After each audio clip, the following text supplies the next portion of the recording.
वक्त की बड़ी और अहम जानकारी देहरादून से सामने आ रही है, जहां पर उत्तराखंड विधानसभा का मॉनसून सत्र कल से होगा और इसी के साथ विधानसभा के सत्र का आगाज। आपको बता दें कि विधानसभा अध्यक्ष ऋतु खंडूरी ने बैठक बुलाई है। विधानसभा स्पीकर ने ये सर्वदलीय बैठक बुलाई है। सदन के सफल संचालन को लेकर होगी चर्चा। 8 सितंबर तक होगा सत्र का संचालन। 7 सितंबर को पेश होगा अनुपूरक बजट।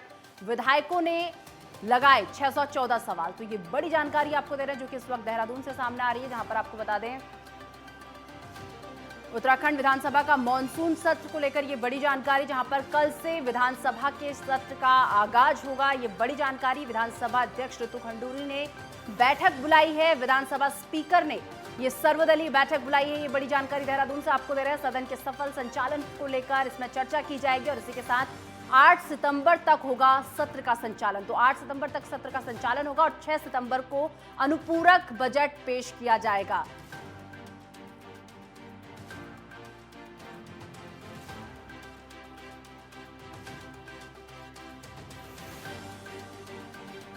और इसी बीच दूसरी बड़ी और अहम जानकारी से आपको रूबरू करा दें। इस वक्त की बड़ी और अहम जानकारी, जो कि एक बार फिर देहरादून से सामने आ रही है। आपको बता दें मॉनसून सत्र के मद्देनजर बीजेपी की बैठक आज होगी। बीजेपी विधायक दल की बैठक। इसी के साथ आपको बता दें मॉनसून सत्र को लेकर रणनीति पर होगी चर्चा और इसी के साथ विपक्ष के खिलाफ रणनीति पर होगा मंथन। ये बड़ी जानकारी आपको दे रहे हैं, जो कि इस वक्त देहरादून से सामने आ रही है। मॉनसून सत्र के मद्देनजर बीजेपी की बैठक होनी है और आज ही ये बीजेपी की बैठक होगी। बीजेपी विधायक दल की ये बैठक होगी। मॉनसून सत्र को लेकर रणनीति होगी तैयार। आपको बता दें कि जो मॉनसून सेशन होने वाला है उसे लेकर रणनीति तैयार होगी और विपक्ष को किस तरीके से विपक्ष के खिलाफ जो है यहाँ पर मंथन किया जाएगा, उसकी रणनीति के खिलाफ मंथन किया जाएगा। ये बड़ी जानकारी आपको दे रहे हैं, जो कि देहरादून से इस वक्त सामने आ रही है।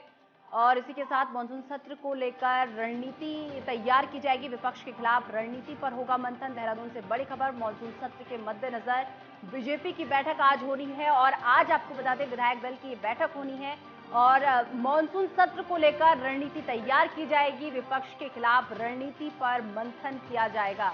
ये बड़ी जानकारी देहरादून से, जहां पर मॉनसून सत्र के मद्देनजर बीजेपी की आज बैठक होनी है। मॉनसून सत्र को लेकर रणनीति होगी तैयार और ये बड़ी जानकारी आपको दे रहे हैं। विपक्ष के खिलाफ रणनीति पर मंथन किया जाएगा।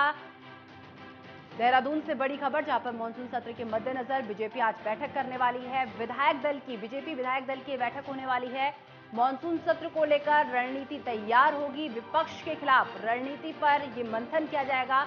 बड़ी और अहम जानकारी आप तक पहुंचा रहे हैं। देहरादून से इस वक्त सामने आ रही है। मॉनसून सत्र के मद्देनजर बीजेपी की बैठक होनी है। बीजेपी विधायक दल की आज बैठक होनी है और मॉनसून सत्र को लेकर रणनीति यहां पर तैयार की जाएगी कि किस तरीके से सब कुछ रहने वाला है। एक सीक्वेंस से सारी रणनीति यहां पर तैयार की जाएगी। ये बड़ी जानकारी आपको दे रहे हैं देहरादून से, जहां पर मॉनसून सत्र के मद्देनजर बीजेपी बैठक करने वाली है।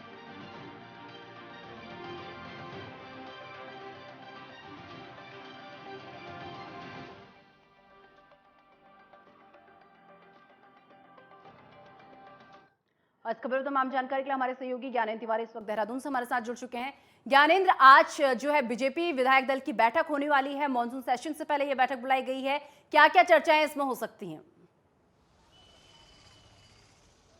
देखिए, कल से जो है वो विधानसभा का मानसून सत्र शुरू होने वाला है। इसके पहले तमाम जो तैयारियां हैं, वो जो पार्टियों की तैयारियां हैं या फिर अगर हम देखें तो जो विधानसभा की सत्र की जो कार्यवाही के संबंधित जो तैयारियां हैं, सभी को लेके आज जो जोर दिया जा रहा है साफ तौर पे। और ऐसे में जो भाजपा विधानमंडल दल की भी बैठक है आज तकरीबन शाम 8-9 बजे के करीब वो होने वाली है, जिसमें कि जो भाजपा के प्रदेश अध्यक्ष हैं, इसके अलावा अगर हम देखें जो मुख्यमंत्री पुष्कर सिंह धामी हैं, इसके अलावा जो विधायक हैं भाजपा के, वो उसमें शामिल रहेंगे। और कहीं ना कहीं जो रणनीतियाँ हैं कल के जो सत्र की से संबंधित, उनको कहीं ना कहीं उस पर चर्चा करते हुए देखा जा सकता है।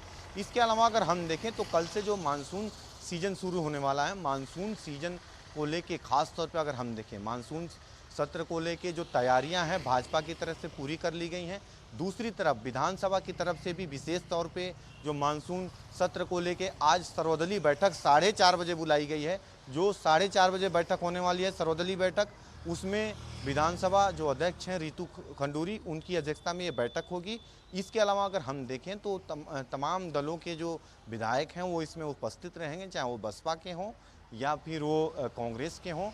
इसके अलावा संसदीय कार्य मंत्री जो हैं प्रेमचंद अग्रवाल, वो भी इस बैठक में रहेंगे, नेता प्रतिपक्ष भी इस बैठक में रहेंगे और कल के एजेंडे को लेकर बिल्कुल ज्ञानेंद्र, वहीं अगर बात कर ली जाए विपक्ष को लेकर, अगर बात कर ली जाए ज्ञानेंद्र, अगर विपक्ष को लेकर अगर बात कर ली जाए तो विपक्ष की तरफ से कितने सवाल लगाए गए हैं और किन किन मुद्दों पर विपक्ष जो है सरकार को घेर सकता है?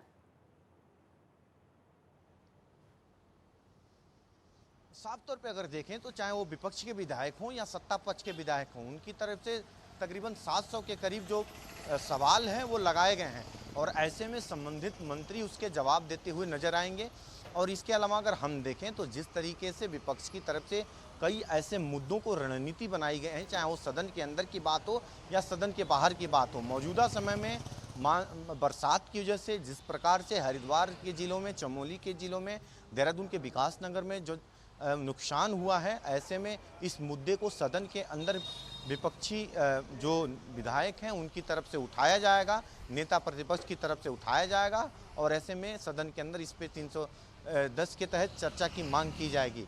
और इसके अलावा अगर हम देखें तो कई ऐसे जनहित के मुद्दे हैं, अगर महंगाई का मुद्दा हो, बेरोजगारी का मुद्दा हो, इन मुद्दों को पुनः कहीं ना कहीं विधानसभा के अंदर ये उठाते हुए जो विपक्ष के विधायक हैं वो देखे जा सकते हैं। तो कुल मिला के देखा जाए, कल से जो विधानसभा का बजट सत्र होने वाला है, कल से जो मानसून सत्र होने वाला है, जिसमें कि अनुपूरक बजट तकरीबन 11,000 संभावित 11,000 करोड़ रुपए का जो पारित कराना है सरकार को, पहले ही दिन उसे पारित कराना है, उसको लेके विशेष तौर पे तैयारियां जो अंतिम रूप में हैं। और ऐसे में आज जो सर्वदलीय बैठक है उसमें पूर्ण रूप से जो भी चीज़ें हैं उस पर डिस्कस करने के बाद अंतिम जो निर्णय है वो विधानसभा अध्यक्ष की तरफ से लिए जाएंगे। बहरहाल अगर विधानसभा के बाहर की तस्वीरें अगर हम दिखाएं तो विधानसभा के 200 मीटर की दायरे में धारा 144 लगा दिया गया है। सुरक्षा की दृष्टि से कड़ी जो सुरक्षा व्यवस्था है विधानसभा के बाहर लगाई गई है। विधानसभा के अंदर भी तमाम जो व्यवस्थाएं हैं उन्हें अंतिम रूप देने का काम किया गया है, क्योंकि जिस तरीके से हमने देखा कि सुरक्षा को लेकर पिछले दिनों विधानसभा अध्यक्ष की तरफ से बैठक की गई, जिसमें पुलिस विभाग के अधिकारी, तमाम विभागों के अधिकारी वो उपस्थित रहे थे। और ऐसे में अगर हम देखें तो जिस तरीके से बाहर से आने जाने वाले लोगों की विशेष तौर पे चेकिंग विधानसभा गेट पे की जा रही है साफ तौर पे, और कहीं ना कहीं कल से जो विधानसभा का बजट सत्र शुरू होने वाला है उसको लेके विशेष तौर पे जो फोर्स है वो भी लगाए गए हैं। दोनों तरफ विधानसभा के दोनों तरफ जो भी बैरिकेडिंग लगाई गई है और कहीं ना कहीं जो वीआईपी मोमेंट की वजह से जो ट्रैफिक की प्लानिंग है वो भी की गई है। ट्रैफिक डाइवर्ट किया गया है, रिस्पना के आसपास के जो रास्ते हैं उनकी ट्रैफिक भी डाइवर्ट की गई है। अगले 3 से 4 दिनों तक जो कहीं ना कहीं इन क्षेत्रों में 200 मीटर के दायरे में धारा 144 भी लागू रहेगा और ऐसे में जो व्यवस्थाएं हैं उसे अंतिम रूप देने का काम किया जा रहा है। एसएसपी के नेतृत्व में सुरक्षा व्यवस्था, चाहे वो जो विधानसभा के बाहर की व्यवस्था है वो देखी जा रही है। दूसरी तरफ अगर हम देखें तो जिस तरीके से सत्र कल से होने वाला है, सत्र को लेके जो तैयारियां हैं विशेष तौर पे सत्ता पक्ष की तरफ से भी किया जा रहा है। और आज शाम जो सत्ता पक्ष के जो विधान मंडल दल के, भाजपा विधानमंडल दल के जो सदस्य हैं वो भी आज डिस्कस करते हुए नजर आएंगे। खास तौर पे ये देखा जाएगा कि हर बार कहीं ना कहीं ये निकल के सामने आता है, विपक्ष के विधायक ये सवाल खड़े करते हैं कि संबंधित जो सवाल होता है संबंधित मंत्री उसमें जो जवाब देते हुए कहीं ना कहीं कमज़ोर देखे जाते हैं, मन मुताबिक जवाब नहीं दे पाते हैं। तो ऐसे में जो मंत्रियों के होमवर्क की कमी देखी जाती है उसे पे भी विशेष तौर पे इस बार नजर रहेगी। कहीं ना कहीं संभावनाएं रहेंगी कि इस बार जो मंत्री जवाब देते हुए नजर आएंगे। बिल्कुल, और ये देखना बड़ा दिलचस्प होगा कि इस बार मंत्री कितना होमवर्क करके आते हैं या फिर जवाब देने में उन्हें जो है अटकलों का सामना करना पड़ता है। बहुत बहुत धन्यवाद ज्ञानेंद्र हमारे साथ जुड़ने के लिए। और